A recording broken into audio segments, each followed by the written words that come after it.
Good day, students! Let us start learning about the differences between prokaryotic and eukaryotic cells.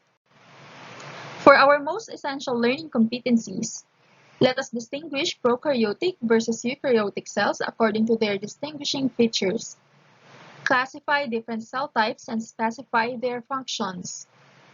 For our specific learning objectives, we are going to describe prokaryotic cell, describe a eukaryotic cell, and differentiate prokaryotic versus eukaryotic cell. Let us define first what is cell. Cell is the basic unit of every organism. This is the smallest unit in organism structural and functional organization that exhibits characteristics of life. We have two distinct types of cells, the prokaryotic and the eukaryotic cells.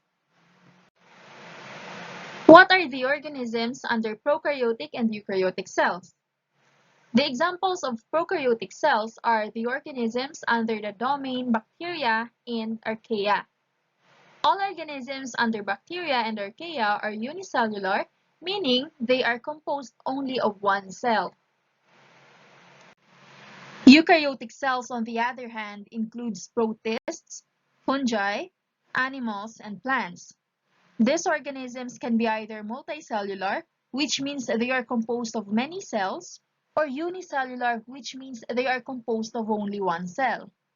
The examples of unicellular eukaryotic cell are yeast, which is a fungi, algae, phytoplankton, protozoa, among others.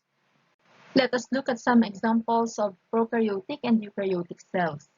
Some of the examples of prokaryotic cells under the domain bacteria are Streptococcus pneumoniae, Lactobacillus acidophilus, Clostridium botulinum, and Spirillum sp. Examples of prokaryotes under the domain archaea are extremophiles, meaning they live in extreme conditions, just like the heat-loving archaea, they live in ocean vents or spring waters. Salt-loving archaea, they live in salty bodies of water. Methane maker archaea, they live in deep part of the ocean. And methanogenic archaea, they live in human colon. Examples of eukaryotic cells are found in the domain Eukarya. It includes cells found in animals and plants and other organisms such as protists and fungi. Let us compare the structures of prokaryotic cell versus the eukaryotic cell. Eukaryotic cells are larger and more complex than prokaryotes and usually contain organelles that are absent from prokaryotic cells. This is because eukaryotes contain membrane-bound organelles like the nucleus, endoplasmic reticulum, Golgi apparatus, and mitochondria, but prokaryotes do not. A major difference between prokaryotic and eukaryotic cells is the location of their DNA. In a eukaryotic cell, most of the DNA is in an organelle called the nucleus, which is bounded by a double membrane. In a prokaryotic cell, the DNA is concentrated in a region that is not membrane enclosed, called the nucleoid region. The word eukaryotic means true nucleus, from the Greek word eu, which means true, and karyon, which means kernel. The kernel here is referring to the nucleus. The word prokaryotic means before nucleus, from the Greek word pro, which means before, reflecting the fact that prokaryotic cells evolved before eukaryotic cells. Let us discuss the parts of a prokaryotic cell. Let us start with glycocalyx. This layer functions as a receptor, and it also provides protection to the cell wall. Glycocalyx or capsule, when it is compact, is an additional layer that covers the prokaryotic cell. It helps protect the cell and it adheres to surfaces and elude our immune system. Nucleoid or nucleoid region. This is the location of the genetic material of a prokaryotic cell. The genetic material of a prokaryote is single circular DNA. Pilus or pili. These are hair-like hollow attachments present on the surface of bacteria. It is used to transfer DNA to other cells during cell-to-cell adhesion. Mesosomes. It is the extension of the cell membrane unfolded into the cytoplasm. Their role is during cellular respiration. It is to be noted here that not all prokaryotic cells have mesosomes. The major function of mesosomes is to increase the surface area of the cell membrane. Flagellum or flagella. This is an attachment to the basal body of the prokaryotic cell. They are long appendages which rotate by means of a motor located just under the cytoplasmic membrane. It is helical and has a sharp bend just outside the outer membrane. It provides locomotion to the cell. The cell wall of a prokaryotic cell. It provides rigidity and support for the cell. Cell wall is composed of peptidoglycan, which consists of polysaccharides plus protein. The cell wall of a prokaryotic cell maintains the overall shape of a bacterial cell.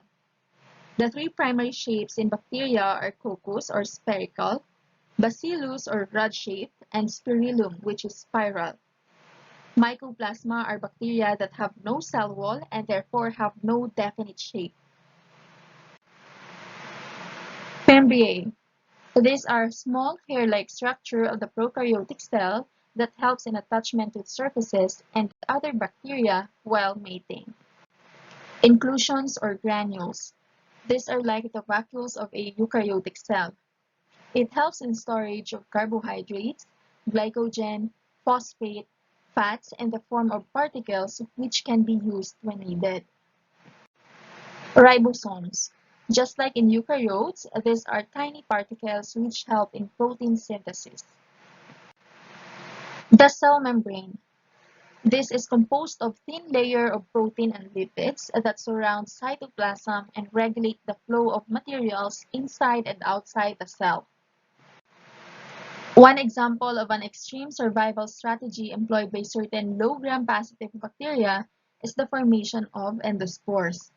This complex developmental process is often initiated in response to nutrient deprivation.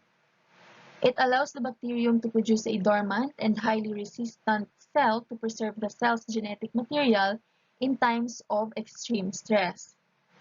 Endospores can survive environmental assaults that would normally kill the bacterium. These stresses include high temperature, high UV radiation, desiccation, chemical damage, and enzymatic destruction. The extraordinary resistance properties of endospores make them of particularly importance because they are not readily killed by many antimicrobial treatments. Importance of bacteria. The sound of the word bacteria may sometimes cause negative thoughts on people, but some bacteria are actually beneficial to mankind. They can act as decomposers. Bacteria dominate the early process in compost and probably will make up 80 to 90% of compost microbes. Most bacteria found in soils and in compost are decomposers. Bacteria are also considered ancient producer of oxygen. They can produce oxygen through the process of photosynthesis. Bacteria can aid in digestion. A wide range of friendly bacteria live in our gut. Bacteria begin to populate the human digestive system right after birth. Gut bacteria include Lactobacillus, the bacteria commonly used in probiotic foods such as yogurt, and E. coli bacteria.